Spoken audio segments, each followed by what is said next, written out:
সানায় Houthi প্রধানমন্ত্রীকে হত্যা, আতঙ্কে ইসরায়েল, আগুনে জ্বলে উঠল ইয়েমেন। আকাশের বুক চিরে গর্জন শোনা গেল সানায়। এক মুহূর্তে মৃত্যু নেমে এলো হুথি সরকারের প্রধানমন্ত্রীর ওপর। আহমেদ গালেব আল রাহবি ইসরায়েলি ড্রোন হামলায় প্রাণ হারালেন, কিন্তু তার মৃত্যুই যেন ইয়েমেনিদের রক্তে আগুন জ্বালিয়ে দিল, রাস্তায় নামিয়ে আনল লাখো মানুষকে। আতঙ্কে নেতানিয়াহু। ইসরায়েলের প্রধানমন্ত্রী নেতানিয়াহুর মুখে দৃশ্যত শক্তির বুলি থাকলেও ভেতরে ভেতরে জেগে উঠেছে আতঙ্ক। প্রতিবেদন বলছে, নিরাপত্তা মন্ত্রিসভার বৈঠকগুলো হঠাৎ করে সরিয়ে নেওয়া হয়েছে অজ্ঞাত গোপন স্থানে। রাজধানী নিরাপদ বাংকার ছেড়ে ছুটে গেছে মন্ত্রীরা, কারণ একটাই, হুথিদের প্রতিশোধের ভয়। এ যেন যুদ্ধক্ষেত্রে শিকারী নিজেই শিকারে পরিণত হওয়ার গল্প। 28 আগস্ট বৃহস্পতিবার সানার বুকে একটি সাধারণ কর্মশালা চলছিল। সেখানে উপস্থিত ছিলেন প্রধানমন্ত্রী আল রাহবি এবং তার মন্ত্রিসভার সদস্যরা। ঠিক সেই সময় আঘাত হানল ইসরায়েলি বাহিনী। মুহূর্তেই রক্তে ভেসে গেল সভাকক্ষ। কয়েকজন মন্ত্রী গুরুতর আহত হয়ে হাসপাতালে, আর প্রধানমন্ত্রী মারা গেলেন ঘটনাস্থলে। ইসরায়েল পরে ঘোষণা দিল, আমরা কৌশলগত লক্ষ্যবস্তুতে আঘাত করেছি। হুথিরা ইরানের প্রতিনিধি, তারা আঞ্চলিক স্থিতিশীলতাকে হুমকির মুখে ফেলছে। কিন্তু সানার রাস্তায় মানুষের চোখে দেখা গেল অন্য চিত্র। প্রতিশোধের শপথ। হুথির রাজনৈতিক নেতা দাঁড়িয়ে বললেন, শত্রু আমাদের কষ্ট দিয়েছে, কিন্তু আমরা ঈশ্বরের সামনে, শহীদ পরিবারগুলোর সামনে প্রতিজ্ঞা করছি, এই রক্তের প্রতিশোধ নেব। গভীর যন্ত্রণার ভেতর থেকে জন্ম নেবে আমাদের বিজয়। তার কণ্ঠ যেন বজ্রপাতের মতো কাঁপিয়ে দিল ইয়েমেনের আকাশ। শুক্রবার সানার রাজপথ ভরে গেল মানুষে মানুষে, হাতে পতাকা, মুখে স্লোগান। লাখো কণ্ঠ একসাথে ঘোষণা দিল, ইসরায়েলের হামলা দুর্বল, আমাদের অবস্থান থেকে তারা আমাদের সরাতে পারবে না। মানুষ চিৎকার করে বলল, তুমি দুর্বল জায়নিস্ট সত্তা। সামনে দাঁড়িয়ে আছে ইয়েমেন, সেই ইয়েমেন যে পাহাড়ের মতো অটল, যাকে দুনিয়া কখনো দমন করতে পারেনি। বিক্ষোভ যেন কেবল প্রতিবাদ নয়, বরং আসন্ন ঝড়ের পূর্বাভাস। ইয়েমেনের শক্তি, ইসরায়েলের ভয়। ইসরায়েল ভেবেছিল আঘাত হেনে তারা হুথিদের মাথা কেটে ফেলেছে, কিন্তু বাস্তবতা উল্টো। আজ ইয়েমেনের মানুষ আরো ঐক্যবদ্ধ, আরো আগুনে। যে জাতি বহু বছর ধরে যুদ্ধ সহ্য করে টিকে আছে, সেই জাতি কোনো হামলায় দমবে না। ইসরায়েল জানে, ইয়েমেন শুধু মরুভূমি নয়, এটি অদম্য পর্বত। আর সেই পর্বত যদি প্রতিশোধের জন্য গর্জে ওঠে, তবে দখলদারদের নিরাপত্তা বাংকারও কেঁপে উঠবে। সানার রাস্তায় জ্বলেছে প্রদীপ, শোনা গেছে প্রতিজ্ঞার স্লোগান। একদিকে আতঙ্কে গোপন বৈঠকে লুকিয়ে আছে ইসরায়েলি মন্ত্রিসভা, আর অন্যদিকে ইয়েমেনের জনতা বুক উঁচু করে বলেছে, আমরা প্রতিশোধ নেব, এই মৃত্যু বৃথা যাবে না। যুদ্ধের কাহিনীতে নতুন অধ্যায় লেখা হলো, যেখানে ইসরায়েলের গর্ব রূপ নিল ভয়, আতঙ্কে, আর ইয়েমেনিদের বেদনা পরিণত হলো শক্তিতে। গাজা যুদ্ধের উত্তপ্ত আকাশ হঠাৎই যেন বজ্রপাতের শব্দে কেঁপে উঠল। দূর থেকে ভেসে এলো ধাতব ডানার গুঞ্জন, যেন প্রতিশোধের বার্তা বহন করে আছড়ে পড়ছে আকাশ থেকে। গাজা দখলের উন্মাদনায় বুঁদ ইসরায়েলের ওপর নেমে এলো কয়েক সপ্তাহের মধ্যে সবচেয়ে বড় বিমান হামলা। আর এই হামলার পেছনে ছায়ার আড়ালে দাঁড়িয়ে আছে হামাসের অকুতোভয় মিত্র ইয়েমেনের আনসারুল্লাহ হুথি যোদ্ধারা। প্রতিশোধের উড়ন্ত বাহিনী। হুথি সেনাদের মুখপাত্র ব্রিগেডিয়ার জেনারেল ইয়াহিয়া সারি ঘোষণা করলেন, 6টি ড্রোন, 4টি সামরিক অভিযান, আর লক্ষ্যবস্তু ইসরায়েলের 4টি কৌশলগত সামরিক ঘাঁটি, হাইফা, নেগেভ, ইলাত এবং বীরশেবা। যেন শত্রুর 4 কোণায় একসাথে হামলা চালানো হলো। তিনি জানালেন, এই আক্রমণ কেবল সামরিক পদক্ষেপ নয়, এটি নিপীড়িত ফিলিস্তিনি জনগণের সঙ্গে সংহতির শপথ। এটি বিজয় গাজার মুজাহিদিনদের জন্য, আর প্রতিক্রিয়া গণহত্যা, দুর্ভিক্ষ আর অবরোধের বিরুদ্ধে, বললেন সারি। আঘাতের সিম্ফনি। ড্রোনগুলো যেন বাতাসে আগুনের সুর বাজিয়ে আকাশ চিরে ছুটে গেল। প্রতিটি উড্ডয়ন ছিল মৃত্যুর বার্তা, প্রতিটি বিস্ফোরণ ছিল প্রতিরোধের ঘোষণা। 4টি লক্ষ্যেই আঘাত হানা হয়েছে সফলভাবে। হুথিদের এই অভিযানের পেছনে ছিল একটি স্পষ্ট বার্তা, ফিলিস্তিনের ওপর নির্যাতন কেবল গাজায় সীমাবদ্ধ থাকবে না, এটি পুরো আরব ও ইসলামী বিশ্বে আগুন ছড়িয়ে দেবে। যদি গাজার দৃঢ়তাকে সমর্থন না করা হয়, শত্রুর পরবর্তী লক্ষ্য হবে অন্যরা, সতর্ক করলেন সারি। ইসরায়েলের ভেতরের আতঙ্ক। ইসরায়েলি সেনাবাহিনী দ্রুত প্রতিক্রিয়া দেখালো। তাদের দাবি, একটি ড্রোন সাইরেন না বাজিয়েই ভূপাতিত করা হয়েছে। বাকি 5টি ড্রোন সম্ভবত সীমান্তের কাছাকাছি পড়েছে। কিন্তু ইসরায়েলের ভেতরে যে মানসিক কম্পন ছড়িয়ে গেছে, সেটি গুলি দিয়ে থামানো সম্ভব নয়। হামাসের ছায়াশক্তি। গাজা যুদ্ধের ময়দানে হামাস যেমন সরাসরি ইসরায়েলি সেনাদের চ্যালেঞ্জ করছে, তেমনি এর মিত্ররা দূর থেকে আঘাত হানছে, যেন এক অদৃশ্য মুষ্টিবদ্ধ হাত চারদিক থেকে শত্রুকে চেপে ধরছে। ইসরায়েলের জন্য এ শুধু সামরিক চাপ নয়, এ এক বহুমুখী অবরোধের সূচনা, যেখানে হামাসের শক্তি সীমানা ছাড়িয়ে গেছে। এই হামলার মধ্যে লুকিয়ে আছে এক সিনেম্যাটিক মোড়। যুদ্ধ যেন গাজায় সীমাবদ্ধ নয়, ইয়েমেনের আকাশ থেকেও আঘাত আসছে, লেবাননের পাহাড় থেকেও হামলার হুমকি ভাসছে, আর ইসরায়েলের চারপাশে প্রতিরোধের এক বিশাল বৃত্ত আঁকা হচ্ছে। জাতিসংঘের দূত অবশ্য সতর্ক করেছেন, ইয়েমেনকে আঞ্চলিক সংঘাতের বাইরে রাখতে হবে, কিন্তু বাস্তবতা বলছে গাজার অবরোধ না ভাঙা পর্যন্ত এই আগুন থামার কোনো সম্ভাবনা নেই। গাজার রাত তাই এখন শুধুই যুদ্ধের আগুনের নয়, এটা প্রতিশোধ, ঐক্য আর দূর থেকে আসা এক ভয়ঙ্কর হাতিয়ার, ড্রোনের রাত। যেন আকাশও ঘোষণা করছে গাজা একা নয়। দুই দিক থেকে আগুনের ঋণ। ভারত কি পারবে টিকে থাকতে? উপমহাদেশের আকাশে জমছে এক ঝড়। একদিকে কাশ্মীর নিয়ে পাকিস্তানের হুমকি, অন্যদিকে লাদাখ ও অরুণাচল নিয়ে চীনের আগ্রাসন। দুই ফ্রন্টে দম বন্ধ করে দিয়েছে ভারতকে। এ যেন দাবার ছকে দুই রাজার মাঝে আটকে পড়া এক ঘোড়া, যেখানে এক কদম ভুল মানে শেষ খেলা। পারমাণবিক হুমকির বজ্রধ্বনি। হঠাৎ করেই পাকিস্তানের সেনাপ্রধান ছুড়ে দিলেন সরাসরি হুমকি, পরমাণু যুদ্ধ। যে কথা এতদিন গোপনে ঘুরছিল তা এবার গর্জে উঠল প্রকাশ্যে। আর চীন সীমান্তে তাদের সৈন্যরা শুধু দাঁড়িয়েই নেই, চোখের ভাষায় জানিয়ে দিচ্ছে যদি সুযোগ মেলে ঝাঁপিয়ে পড়বে। ভারতের হাতে পরমাণু অস্ত্র আছে ঠিকই, কিন্তু তাদের পাল্লা সীমিত। যদি পাকিস্তান চীন একসাথে আক্রমণ করে, তখন এশিয়ার মানচিত্র কেঁপে উঠতে পারে। অদৃশ্য মিত্র, সম্ভাব্য শত্রু। যুদ্ধ লাগলে পাকিস্তান ও চীন একে অপরের পাশে দাঁড়াবে, এতে কোনো সন্দেহ নেই। তাদের পেছনে আছে আরেক দৈত্য, রাশিয়া।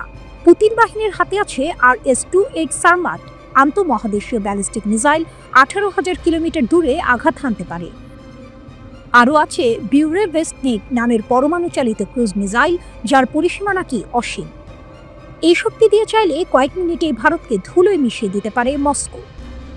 তবে শুধু রাশিয়াই নয়, আজকের অস্থির বিশ্বে যুক্তরাষ্ট্র, ব্রিটেন বা ফ্রান্সও যে কোনো মুহূর্তে মিত্র থেকে হুমকিতে পরিণত হতে পারে। দূরপাল্লার খেলায় পিছিয়ে ভারত। বর্তমানে হাতে গোনা মাত্র 5টি দেশ আছে যারা পৃথিবীর যে কোনো জায়গায় মিসাইল দিয়ে আঘাত করতে পারে। রাশিয়া, যুক্তরাষ্ট্র, চীন, ব্রিটেন, ফ্রান্স। এই তালিকায় ভারতের নাম নেই। ভারতের সবচেয়ে শক্তিশালী মিসাইল অগ্নি-ভি পাল্লা মাত্র 5,000 কিলোমিটার। এতে বিশ্বের সব প্রান্তে হামলা করা অসম্ভব। পাকিস্তানের শাহিন-3 মিসাইলের পাল্লা 2,700 থেকে 2,900 কিলোমিটার, যা ভারতকে আঘাত করার জন্য যথেষ্ট। আর চীনের D540 মিসাইল 12,000 থেকে 15,000 কিলোমিটার দূরে লক্ষ্যভেদ করতে পারে, যা যুক্তরাষ্ট্র পর্যন্ত কাঁপিয়ে দেওয়ার জন্য যথেষ্ট। ভারত ভাবতে পারে পশ্চিমা শক্তি তাদের রক্ষা করবে, কিন্তু বাস্তব ভিন্ন। বৈশ্বিক রাজনীতির দোলাচলে যাদের মিত্র মনে হয় আজ, তারা কাল অন্য শিবিরে চলে যেতে পারে। যুদ্ধের সময় দূরপাল্লার মিসাইলবিহীন এক ভারত সুপার পাওয়ারদের কাছে শুধু এক চাপা কার্ড, যাকে প্রয়োজনে উৎসর্গ করা যায়। দুই দিকের শত্রু, সীমিত পাল্লার অস্ত্র, অস্থির মিত্রতা, সব মিলিয়ে ভারত এখন সময়ের বিরুদ্ধে দৌড়াচ্ছে। ভারত জানে শেষ লড়াই শুরু হওয়ার আগে অস্ত্রশালা ভরে তোলাই বাঁচার একমাত্র উপায়।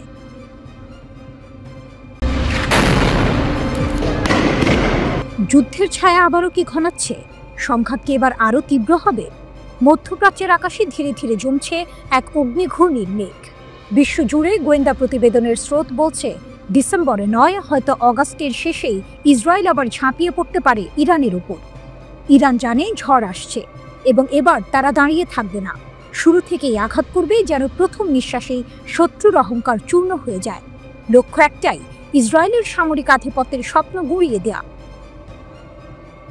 জুনের যুদ্ধ ছিল কেবল ইরানের পারমাণবিক কর্মসূচি ধ্বংসের অভিযান ছিল না, ওটা ছিল মধ্যপ্রাচ্যের ক্ষমতার ভারসাম্য বদলানোর চেষ্টা।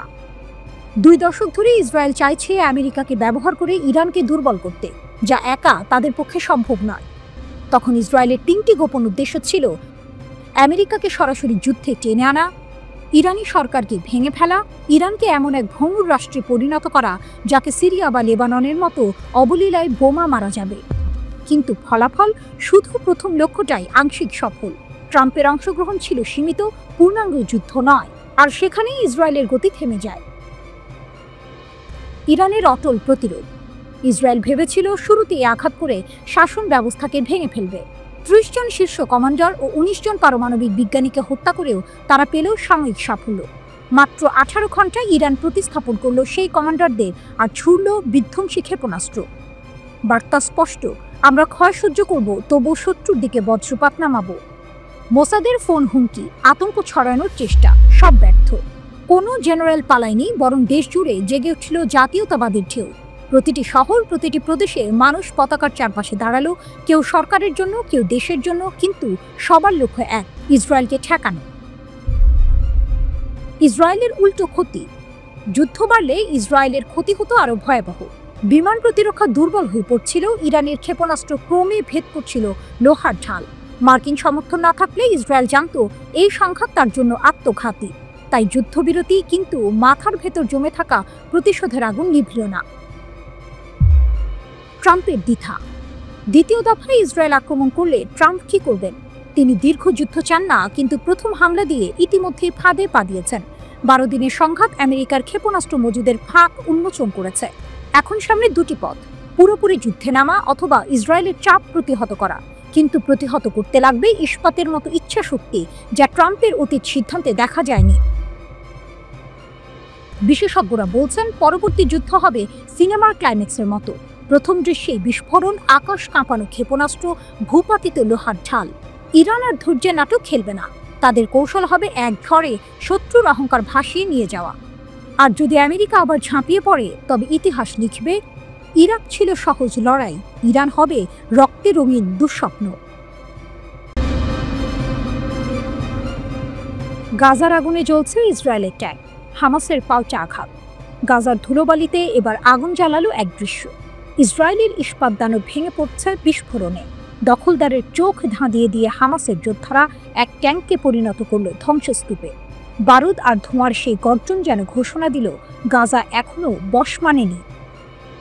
১৪ই আগস্ট গাজা শহরের আল জাইতুন এলাকার দক্ষিণে ইজ্জো আল-দিন আল-কাসাম ব্রিগেডের যোদ্ধারা দেশীয়ভাবে তৈরি আল ইয়াসিন 105 রকেট চালিত গ্রেনেড হাতে এগিয়ে গেল। মুহূর্তেই লক্ষ্যবস্তুতে আঘাত, একটি ইসরায়েলি ট্যাঙ্ক এবং একটি সামরিক বুলডোজার উড়ে গেল আগুনের ফুলকিতে। এই আঘাত শুধু একটি যন্ত্র ধ্বংস করল না, বরং ইসরায়েলের মনোবলকেও চূর্ণ করল। হামাস একা নয়। একই দিনে ফিলিস্তিনি ইসলামিক জিহাদের আল কুদস ব্রিগেড, আবু আলী মুস্তাফা ব্রিগেড এবং নাসের সালাহ আল-দিন ব্রিগেড একত্রে মর্টার হামলা চালায়। লক্ষ্য গাজার পূর্ব প্রান্তে অগ্রসরমান ইসরায়েলি বাহিনী ও তাদের সাজোয়া যান। গাজার প্রতিরোধ ফ্রন্ট যেন এক সিম্ফনিতে বাঁধা, যেখানে প্রতিটি হামলা এক একটি গর্জন। এদিকে অন্য প্রান্তে ইসরায়েল নতুন এক দুঃস্বপ্ন আঁকছে। স্থানীয় গণমাধ্যম জানাচ্ছে ইসরায়েলি সামরিক প্রধান ইয়ালজমের গাজা শহর পুনর্দখলের জন্য একটি মূল ধারণা অনুমোদন করেছেন। নিরাপত্তা মন্ত্রিসভার সবুজ সংকেত পাওয়ার পর শিনবেট ও শীর্ষ সামরিক কমান্ডারদের সঙ্গে আলোচনার মাধ্যমে এই পরিকল্পনা চূড়ান্ত হয়েছে। এই পরিকল্পনার কেন্দ্রবিন্দু ৮০,০০০ থেকে ১ লাখ রিজার্ভ সৈন্যের জরুরি সমাবেশ। লক্ষ্য গাজায় দীর্ঘমেয়াদী সামরিক দখল, যা ২০২৬ সালের শেষ পর্যন্ত স্থায়ী হতে পারে। গত সপ্তাহে নেতানিয়াহুর পূর্ণ গাজা দখলের পরিকল্পনা আন্তর্জাতিক নিন্দার ঝড় তুলেছিল। মানবাধিকার সংস্থাগুলো বলছে এটি সরাসরি গণহত্যার নকশা। অক্টোবর ২০২৩ থেকে গাজায় ইসরায়েলের বর্বর হামলায় নিহত হয়েছে ৬১,৭০০ এরও বেশি মানুষ। ধ্বংসস্তূপে পরিণত হয়েছে একসময় প্রাণবন্ত শহর, তবুও প্রতিরোধ ভাঙেনি। গত নভেম্বরে আন্তর্জাতিক অপরাধ আদালত যুদ্ধাপরাধ এবং মানবতা বিরোধী অপরাধের অভিযোগে নেতানিয়াহু ও তার সাবেক যুদ্ধমন্ত্রী ইয়োভ গ্যালান্টের বিরুদ্ধে গ্রেপ্তারি পরোয়ানা জারি করেছে। সেই সঙ্গে আন্তর্জাতিক বিচার আদালতে ইসরায়েল গণহত্যার মামলার মুখোমুখি। কিন্তু এইসব আন্তর্জাতিক চাপের মাঝেও গাজার রাস্তায় অন্য এক গল্প চলছে, প্রতিরোধের গল্প, যেখানে বুলেটের সামনে বুক চিতিয়ে দাঁড়ায় তরুণ যোদ্ধারা, যেখানে ইস্পাত দানব ধ্বংস হয় সস্তা কিন্তু প্রাণঘাতী দেশীয় অস্ত্রে। সিনেমার মতো দৃশ্য, ধোঁয়ায় আচ্ছন্ন যুদ্ধক্ষেত্র, সামনে ইসরায়েলের ট্যাঙ্ক এগিয়ে আসছে, আর কোণা থেকে হঠাৎ ছুটে আসে আল ইয়াসিন 105 এর আগুন। এক মুহূর্তে সব বদলে যায়। ট্যাঙ্কের ইস্পাত গলে যায় আর চারদিকে প্রতিধ্বনিত হয় বিজয়ের চিৎকার। ইসরায়েল হয়তো মানচিত্রে গাজাকে মুছে ফেলতে চায়, কিন্তু গাজার মাটি প্রতিদিন নতুন করে শপথ নিচ্ছে, আমরা হার মানব না। প্রতিটি ধ্বংসপ্রাপ্ত ট্যাঙ্ক যেন সেই শপথের প্রমাণ, আর প্রতিটি প্রতিরোধ যেন স্মরণ করিয়ে দিচ্ছে গাজা হার মানবে না। শীতল যুদ্ধের ছায়া, পুতিনের পাশে শি। মাঝখানে ট্রাম্পের পারমাণবিক সাবমেরিন ভ্লাদিভস্টকের অদূরে প্রশান্ত মহাসাগরের বুকে তখন উত্তাল ঢেউ। এক ভিন্ন খেলার মঞ্চ প্রস্তুত হচ্ছে, যেখানে খেলোয়াড়রা কেবল সৈনিক নয়, বরং বিশ্বের সবচেয়ে শক্তিশালী 3 রাষ্ট্র নেতা ডোনাল্ড ট্রাম্প, ভ্লাদিমির পুতিন এবং শি জিনপিং। ঠিক তখনই পুতিন ও শির নির্দেশে শুরু হলো যৌথ সমুদ্র 2025 নৌ মহড়া। এটি কেবল সামরিক মহড়া নয়, বরং নতুন করে বিশ্ব শক্তির ভারসাম্যের এক চরম বার্তা। চীনের প্রতিরক্ষা মন্ত্রণালয় মহড়ার বিষয়টি নিশ্চিত করেছে। এক বিবৃতিতে তারা জানিয়েছে, এবারের নৌ মহড়ার নাম যৌথ সমুদ্র 2025। যখন আটলান্টিকের গভীরে ট্রাম্পের নির্দেশে 2টি পারমাণবিক সাবমেরিন নিঃশব্দে এগিয়ে চলেছে, তখন জাপান সাগরে রাশিয়া ও চীনের যৌথ সামরিক শক্তি প্রদর্শন করছে। এই মহড়ায় অংশ নেয় রাশিয়ার অ্যাডমিরাল্টি বার্ডস ভলকভ সাবমেরিন এবং চীনের শক্তিশালী ডেস্ট্রয়ার উরুমকি। যুদ্ধজাহাজ, হেলিকপ্টার ও সাবমেরিনের গর্জন যেন জানান দিচ্ছে যে নতুন করে বিশ্ব ব্যবস্থা সাজানো হচ্ছে। গত বছর এই মহড়া হয়েছিল দক্ষিণ চীন সাগরে, আর এবার জাপান সাগরে। এর মাধ্যমে এশিয়া প্রশান্ত মহাসাগরীয় অঞ্চলে নিজেদের সামরিক প্রভাবকে আরও জোরালো করার ইঙ্গিত দিচ্ছে বেইজিং ও মস্কো। হঠাৎ মোড় পরিবর্তন, ট্রাম্পের আলটিমেটাম এবং পারমাণবিক উত্তেজনা। এই মহড়ার ঠিক আগে ঘটল এক নাটকীয় ঘটনা। ইউক্রেন রাশিয়া যুদ্ধ বন্ধ করার জন্য মার্কিন প্রেসিডেন্ট ট্রাম্প এক অদ্ভুত আলটিমেটাম দিলেন। তিনি যুদ্ধবিরতির সময়সীমা 50 দিন থেকে কমিয়ে মাত্র 10 দিনে নামিয়ে আনলেন। এই আলটিমেটামের পরেই রাশিয়া ও যুক্তরাষ্ট্রের মধ্যে উত্তেজনা চরমে পৌঁছায়। ট্রাম্প শুধু ঘোষণাই করেননি, সরাসরি কৌশলগত আন্তর্জাতিক জলসীমায় 2টি পারমাণবিক সাবমেরিন পাঠানোর নির্দেশ দিয়েছেন, যেন তিনি এক নতুন ঠান্ডা যুদ্ধের সূত্রপাত ঘটাচ্ছেন, যেখানে শব্দ নয় বরং অস্ত্রের শক্তি প্রধান। পুতিন ও শির শীতল প্রতিক্রিয়া। ট্রাম্পের এই পারমাণবিক শক্তির প্রদর্শনকে পুতিন এবং শি জিনপিং যেন ঠান্ডাভাবে দেখছেন। তাদের যৌথ মহড়া হয়তো ট্রাম্পের সেই পদক্ষেপেরই একটি স্পষ্ট প্রতিক্রিয়া। এই 2 নেতা যেন ট্রাম্পকে বোঝাতে চাইছেন যে রাশিয়া একা নয়, তাদেরও মিত্র শক্তি রয়েছে যাদের ক্ষমতা কোনো অংশে কম নয়। এই মহড়াকে মার্কিন নেতৃত্বাধীন বিশ্ব শৃঙ্খলার বিরুদ্ধে একটি শক্তিশালী চ্যালেঞ্জ হিসেবেই দেখছেন আন্তর্জাতিক বিশ্লেষকরা। যুক্তরাষ্ট্র এতদিন চীনকে ইউক্রেন সংঘাতে রাশিয়াকে সমর্থন না করার জন্য চাপ দিচ্ছিল, কিন্তু এখন ট্রাম্পের এমন আগ্রাসী পদক্ষেপের ফলে চীন ও রাশিয়া আরও কাছাকাছি চলে এসেছে। এই 2 দেশের সামরিক সমন্বয় এখন যে কোনো সময়ের চেয়ে শক্তিশালী। আটলান্টিক থেকে প্রশান্ত মহাসাগর পর্যন্ত সারা বিশ্বে এক নতুন ঠান্ডা যুদ্ধের উত্তেজনা ছড়িয়ে পড়েছে। কে জানে এই খেলার শেষ কোথায়? এই পরিস্থিতির মধ্যে ট্রাম্পের ঘোষণা যে যুক্তরাষ্ট্র সম্পূর্ণ প্রস্তুত যেন আগুনের ওপর ঘি ঢেলে দিয়েছে। বিশ্ব এখন তাকিয়ে আছে এরপর কি হবে। এএফপির খবরে বলা হয়েছে, রাশিয়া সাম্প্রতিক বছরগুলোতে বেইজিং এর সঙ্গে সামরিক সহযোগিতা জোরদার করেছে। 2022 সালে ইউক্রেনে হামলার পর থেকে 2 দেশের মধ্যে সম্পর্ক আরও জোরদার হয়েছে। এরই ধারাবাহিকতায় যৌথ নৌ মহড়া শুরু করেছে 2 দেশ।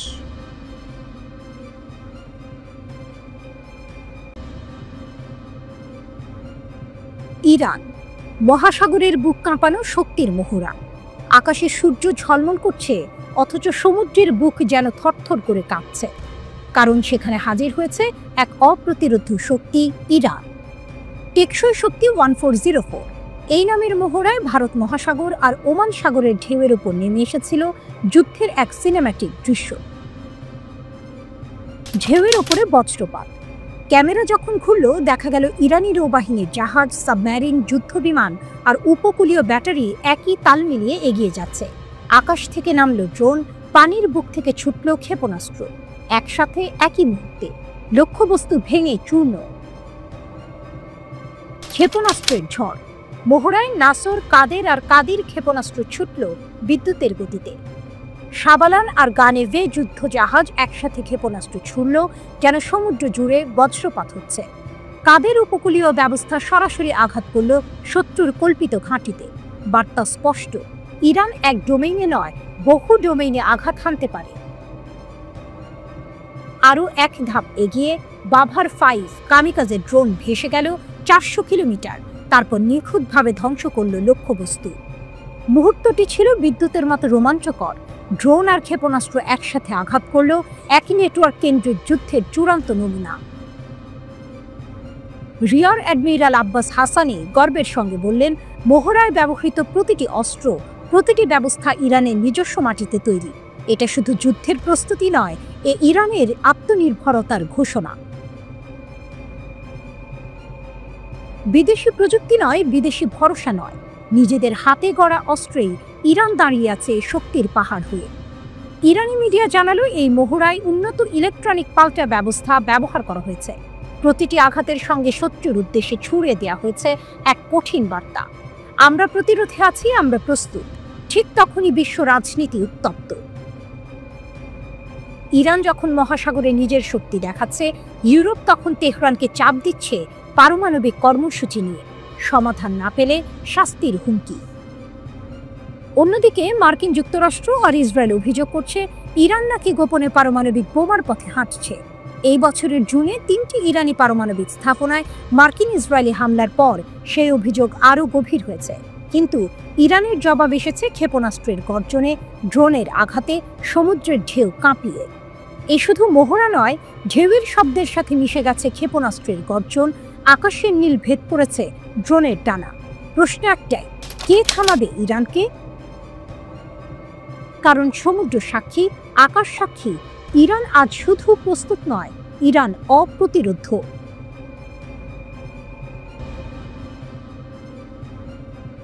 ভুলগুলিতেই ইসরায়েলি সেনাদের মৃত্যু। দৃশ্যপটে সবচেয়ে নাটকীয় চিত্রটি আসছে ইসরায়েল থেকে, যেখানে সেনারা শত্রুর গুলিতে নয়, বরং নিজেদের গুলিতেই ধ্বংস হচ্ছে একের পর এক।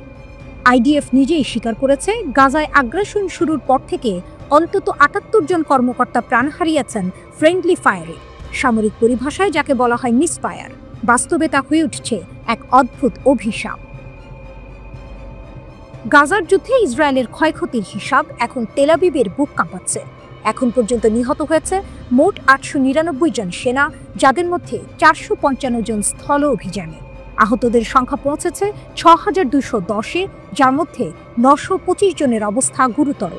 শুধু স্থল অভিযানে আহত 2880 সেনা, আর তাদের মধ্যে অন্তত 552 জন মৃত্যুর মুখে লড়াই করছে। এমন রক্তক্ষয়ী অঙ্ক ইসরায়েলের সামরিক শক্তিকে প্রশ্নের মুখে ফেলছে। কেফির ব্রিগেডের সিমসন ব্যাটালিয়নের প্লাটুন কমান্ডার লেফটেন্যান্ট ওরি নিহত হয়েছেন গাজা উপত্যকার দক্ষিণাংশে এক বিস্ফোরণে। সেনাবাহিনী স্বীকার করেছে, কিন্তু কারণ খোলাসা করেনি। এই এক মৃত্যু যোগ হয়ে গেল আগের দীর্ঘ তালিকায়, আর সংখ্যা দাঁড়ালো 899-এ। কিন্তু আসল টুইস্ট অন্য জায়গায়। এর মধ্যে অন্তত 31 জন সেনা নিজেরাই মারা গেছে নিজেদের গুলিতে। একটি লজ্জাজনক সত্য, যা জুলাই মাসেই জানিয়েছিল ইসরায়েলি আর্মি রেডিও। যখন আইডিএফ নিজের আগুনেই জ্বলছে, তখন ফিলিস্তিনি যোদ্ধারা দেখাচ্ছে তাদের অদম্য শক্তি। সুড়ঙ্গ থেকে হানা, হঠাৎ মর্টার বর্ষণ, বিস্ফোরণ আর গেরিলা আক্রমণে তারা কাবু করে তুলছে আধুনিক অস্ত্রে সজ্জিত ইসরায়েলি বাহিনীকে। গাজার রাস্তায় প্রতিটি বাঁক যেন ফাঁদ, প্রতিটি ছায়া যেন খাপটি মেরে থাকা এক প্রতিরোধ যোদ্ধা। ইসরায়েলি সেনারা যখন শহরের ভেতরে ঢোকার চেষ্টা করছে, তখন আল কাসাম ব্রিগেড কিংবা ইসলামিক জিহাদের লড়াই প্রতিটি পদক্ষেপ করছে দুর্বিষহ। এ কারণেই এত ক্ষয়ক্ষতি। নতুন পরিকল্পনা, নতুন ভয়। সব ব্যর্থতা সত্ত্বেও ইসরায়েল সরকার থামছে না। গাজা সিটি পুরোপুরি দখলের ঘোষণা দিয়েছে তারা। ইতিমধ্যেই জৈতুন ও জাবালিয়া এলাকায় সেনারা অভিযান চালাচ্ছে। প্রতিরক্ষামন্ত্রী ইসরায়েল কাটস পরিকল্পনা অনুমোদন করেছেন, সেপ্টেম্বরের শুরুতে ডাকা হচ্ছে আরও 60,000 রিজার্ভ সেনা, যেন যুদ্ধক্ষেত্রে ঢাল হিসেবে নামানো হয় নতুন তরুণদের।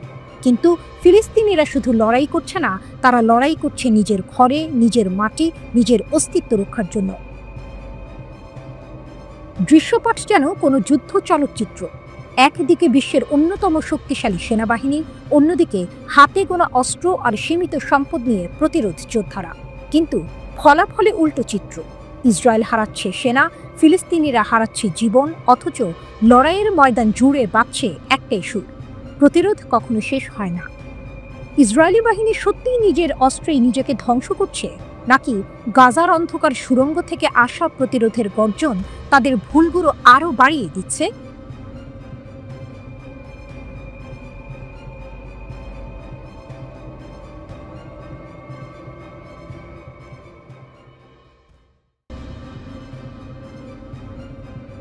ড্রোন মিসাইলের ঝড়ে কেঁপে উঠল ইসরায়েল, হুথিদের চমকপ্রদ শক্তি প্রদর্শন। রাতের অন্ধকারে হঠাৎ করেই বেজে ওঠে সাইরেন। তেল আবিব থেকে শুরু করে মধ্য ইসরায়েলের আকাশ জুড়ে আতঙ্কের ছায়া, কারণ ইয়েমেনের হুথি বিদ্রোহীরা আবারও এমন এক শক্তি প্রদর্শন করল যা ইসরায়েলি প্রতিরক্ষা ব্যবস্থাকেও বিভ্রান্ত করে দিল। ড্রোনের আক্রমণের পর এবার আকাশে ছুটে যায় এক ব্যালিস্টিক ক্ষেপণাস্ত্র। ক্যামেরায় ধরা পড়ে সেই ভয়ঙ্কর মুহূর্ত। নামার সময় মাঝ আকাশেই ভেঙে যায় ক্ষেপণাস্ত্রটি। ইসরায়েলি বিমান বাহিনী একের পর এক ইন্টারসেপ্টর মিসাইল ছুঁড়ে তার টুকরোগুলো ধ্বংস করার চেষ্টা করে। কয়েকটি টুকরো মধ্য ইসরায়েলের বিভিন্ন জায়গায় গিয়ে পড়লেও কোনো হতাহতের ঘটনা ঘটেনি। কিন্তু এ যেন শুধু এক টুকরো ছবি। পুরো নাটকীয় ঘটনাটি শুরু হয়েছিল তারও আগে, যখন ইয়েমেন থেকে ছোড়া একটি ড্রোন ইসরায়েলের দক্ষিণ আকাশে ঢুকে পড়ে। প্রতিরক্ষা ব্যবস্থা বারবার চেষ্টা করেও একবারে তা নামাতে পারেনি। কয়েক দফা লড়াইয়ের পর অবশেষে ভূপাতিত করা হয় সেই চালকবিহীন ড্রোন। তার আগেই গাজার সীমান্ত ও মিশরের কাছাকাছি এলাকায় বাজতে থাকে সতর্কতামূলক সাইরেন। হামলার পরই ইয়েমেনে উত্তাল জনসমুদ্র। হাজার হাজার হুথি সমর্থক রাইফেল হাতে ফিলিস্তিনি পতাকা উড়িয়ে ইসরায়েল বিরোধী স্লোগান তুলছিল। সেই সমাবেশের ঠিক পরপরই হামলা চালিয়ে বিশ্বকে বার্তা দিল হুথিরা, আমরা আছি, আমাদের শক্তি থেমে নেই।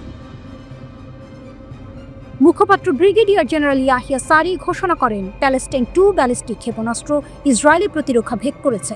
আমাদের লক্ষ্য ছিল বেন গুরিয়ন বিমানবন্দর। আমরা বিভ্রান্তি তৈরি করেছি। মিলিয়ন মিলিয়ন ইসরায়েলি আশ্রয়কেন্দ্রে পালিয়েছে, বিমানবন্দরের কার্যক্রম বন্ধ হয়েছে। তিনি আরও দাবি করেন, শুধু ক্ষেপণাস্ত্র নয়, তেল আবিব ও আশকেলনের সামরিক ঘাঁটিতে 2টি ড্রোনও নিক্ষেপ করা হয়েছে। এটি কোনো বিচ্ছিন্ন ঘটনা নয়। গত 2023 সালের নভেম্বরে প্রথম ইসরায়েলের বিরুদ্ধে হামলা চালায় ইয়েমেনের হুথিরা। এরপর থেকে আকাশপথে যেন এক নতুন যুদ্ধের সূচনা হয়েছে। 2025 সালের জানুয়ারিতে স্বল্পমেয়াদী যুদ্ধবিরতির সময় আক্রমণ থেমেছিল বটে, কিন্তু ততদিনে তারা ইসরায়েলের দিকে ছুঁড়েছে 40টিরও বেশি ব্যালিস্টিক ক্ষেপণাস্ত্র ও ড্রোন। এরপর আবারও মার্চ মাসে যখন আইডিএফ গাজায় হামলা জোরদার করে, তখন থেকে হুথিদের পাল্টা আক্রমণ আরও তীব্র হয়। সর্বশেষ হিসাবে তারা 71টি ব্যালিস্টিক ক্ষেপণাস্ত্র এবং অন্তত 23টি ড্রোন নিক্ষেপ করেছে। এর মধ্যে কয়েকটি ব্যর্থ হলেও বাকিগুলো ইসরায়েলের আকাশ প্রতিরক্ষায় এক অপ্রতিরোধ্য চাপ তৈরি করেছে। এই ঘটনাগুলো শুধু হামলা নয়, এ যেন বার্তা। ইয়েমেনের ভগ্নদশা ভূমি থেকে উঠে আসা এক বিদ্রোহী শক্তি আজ এমন এক অবস্থানে দাঁড়িয়েছে যেখানে ইসরায়েলের মতো আধুনিক প্রযুক্তি নির্ভর রাষ্ট্র বারবার বাধ্য হচ্ছে সতর্ক সংকেত বাজাতে। প্রশ্ন জাগছে, এই সংঘাত কোথায় গিয়ে থামবে আর কতটা দূর পর্যন্ত তাদের ক্ষেপণাস্ত্র পৌঁছাবে? নিশ্চিত উত্তর কেউ জানে না। তবে এটা স্পষ্ট, হুথিদের শক্তি এখন শুধু ইয়েমেনেই সীমাবদ্ধ নয়, তা ছড়িয়ে পড়েছে মধ্যপ্রাচ্যের রাজনীতির কেন্দ্রবিন্দুতে।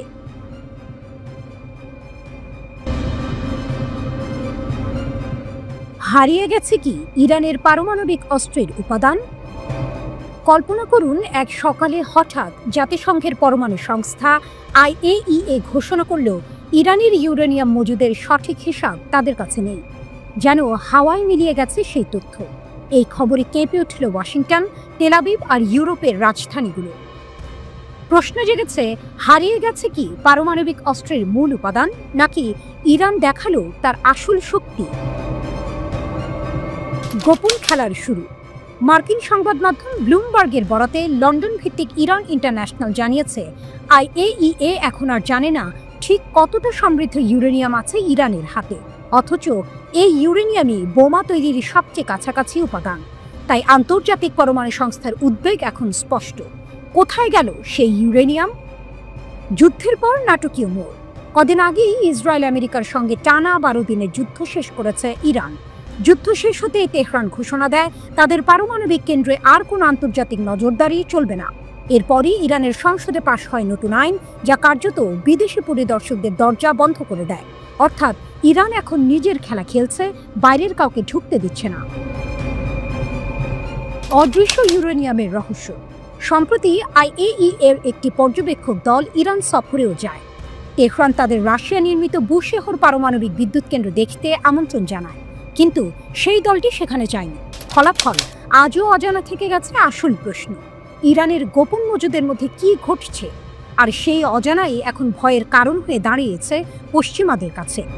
ইরান বারবার বলছে তারা ইউরেনিয়াম ব্যবহার করছে শুধু বেসামরিক কাজে, বিদ্যুৎ উৎপাদনে, চিকিৎসায়, গবেষণায়, কিন্তু পশ্চিমারা জানে এটাই সেই সীমারেখা যেখান থেকে মাত্র এক ধাপ এগোলেই বোমা বানানো সম্ভব। ইউরোপের হুমকি বনাম তেহরানের শক্তি। ফ্রান্স, জার্মানি ও যুক্তরাজ্য ইতিমধ্যেই হুঁশিয়ারি দিয়েছে চলতি মাসের শেষে আলোচনায় না বসলে ইরানের বিরুদ্ধে ফের স্ন্যাপব্যাক নিষেধাজ্ঞা ফিরিয়ে আনা হবে, অর্থাৎ আবারও চেপে ধরা হবে তেহরানকে। কিন্তু ইরানের উত্তর ছিল আরও কঠিন। তারা বলেছে প্রয়োজনে এনপিটি চুক্তি থেকেও বেরিয়ে যাবে। এনপিটি, যেটি মূলত দেশগুলোকে পারমাণবিক অস্ত্র না বানানোর প্রতিশ্রুতি দেয়। ইরান যদি সেখান থেকে সরে দাঁড়ায় তবে আর কোনো আন্তর্জাতিক শক্তি তাদের থামাতে পারবে না। আজ ইরান যেন এক অদৃশ্য ছায়ার মতো দাঁড়িয়ে আছে পশ্চিমাদের সামনে। তারা কি সত্যিই পারমাণবিক অস্ত্র বানানোর পথে, নাকি কেবল রাজনৈতিক কূটনীতির দাবার চাল?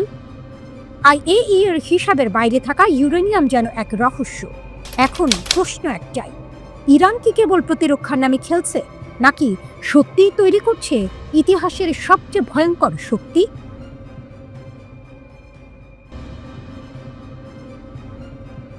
রাত যতই গভীর হোক, তেহরানের আকাশ যেন সবসময় পাহারায় থাকে।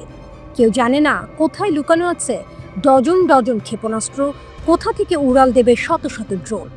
ইরান এখন এমন এক প্রতিরক্ষা বলয় গড়ে তুলেছে যা শুধু ইসরায়েল নয়, পুরো পশ্চিমা বিশ্বকে ভাবনায় ফেলেছে। প্রতিরক্ষার নকশা। ইরানের সামরিক শক্তি এক কথায় রহস্যময়। ভেতরের চিত্র কেউ স্পষ্ট জানে না, কিন্তু বাইরে থেকে দেখা যায় দেশটি দিন দিন প্রতিরক্ষায় সর্বোচ্চ শক্তি অর্জন করছে। আকাশ প্রতিরক্ষা ব্যবস্থার আধুনিকায়ন থেকে শুরু করে হাইপারসনিক ব্যালিস্টিক ক্ষেপণাস্ত্র, এমনকি আত্মঘাতী ড্রোন, সবকিছুতেই এগিয়ে যাচ্ছে তেহরান। মধ্যপ্রাচ্যে ইসরায়েল যখন প্রতিনিয়ত হামলা আর আগ্রাসনের হুমকি ছড়াচ্ছে, তখন ইরান দাঁড়িয়ে আছে শক্ত কণ্ঠে। এক অদৃশ্য ঢালের মতো তাদের প্রতিরক্ষা বলয় আজ ইহুদিবাদীদের সামনে ভয়ঙ্কর প্রতীক। অস্ত্র ভাণ্ডারের গোপন রহস্য। প্রেস টিভির প্রতিবেদনে বলা হয়েছে ইরানের অস্ত্র ভাণ্ডারে এখন শুধু সাধারণ ক্ষেপণাস্ত্র নয়, ভূগর্ভস্থ 4টি গোপন কেন্দ্র ভরা আছে হাজার হাজার ড্রোন আর ব্যালিস্টিক মিসাইল দিয়ে। যে কোনো মুহূর্তে আঘাত হানতে প্রস্তুত এই ভাণ্ডার। সশস্ত্র বাহিনীর প্রধান মেজর জেনারেল আব্দুর রাহিম মুসাভি এক ভাষণে বলেছেন, যুদ্ধের চিত্র প্রতিনিয়ত বদলায়, আর সেই বদলের সঙ্গে তাল মিলিয়েই আমাদের সমর কৌশল গড়ে তুলতে হবে। উদীয়মান হুমকি থেকে রক্ষার একমাত্র পথ শক্তিশালী প্রতিরক্ষা। নিষেধাজ্ঞা ভেঙে এগিয়ে যাওয়া। যুক্তরাষ্ট্র আর ইউরোপ বারবার নিষেধাজ্ঞা দিয়েছে, ইরানকে থামানোর চেষ্টা করেছে, কিন্তু আশ্চর্যজনকভাবে তেহরান সেসব ভেঙেই গড়েছে এক গোপন অর্থনৈতিক ছক। কেন্দ্রবিন্দুতে আছে চীন ও রাশিয়া। তাদের সাহায্যে জ্বালানি, তেল বাণিজ্য বাড়িয়ে নিয়েছে ইরান। ফলে নিষেধাজ্ঞা যেন উল্টো তাদের শক্তি বাড়িয়েছে। ইসরায়েলের ভয়। সাম্প্রতিক যুদ্ধগুলোতে ইরানের আধুনিক সমরাস্ত্রই ছিল আসল ঢাল। আকাশে ভেসে বেড়ানো ড্রোন আর গোপন ক্ষেপণাস্ত্রের ভয় ইসরায়েলকে নতুন করে হিসাব কষতে বাধ্য করেছে। বিশ্লেষকরা বলছেন, আজকের ইরান আর 10 বছর আগের ইরান নয়।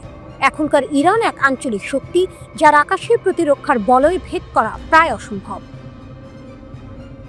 একজন বৃদ্ধ গ্রামবাসী হয়তো দাঁড়িয়ে আছেন পাহাড়ের ঢালে দাঁড়িয়ে। দূরে আকাশে ইরানি ড্রোনের গুনগুন শব্দ শোনা যাচ্ছে। তিনি মৃদু হাসি দিয়ে বলেন, আমাদের সন্তানরা এখন জানে আকাশে শত্রুর ছায়া যত বড় হোক না কেন, আমাদের প্রতিরোধ আরো বড়।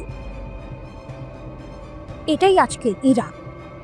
যুদ্ধ নয়, বরং যুদ্ধের প্রস্তুতি তাদের সবচেয়ে বড় শক্তি। আকাশে লুকোনো রহস্যময় ভাণ্ডার, ভূগর্ভে গোপন ক্ষেপণাস্ত্র আর কূটনীতিতে শক্ত জোট, সব মিলে ইরান হয়ে উঠেছে এমন এক প্রতিরোধ শক্তি যা ভেঙে পড়া সহজ নয়।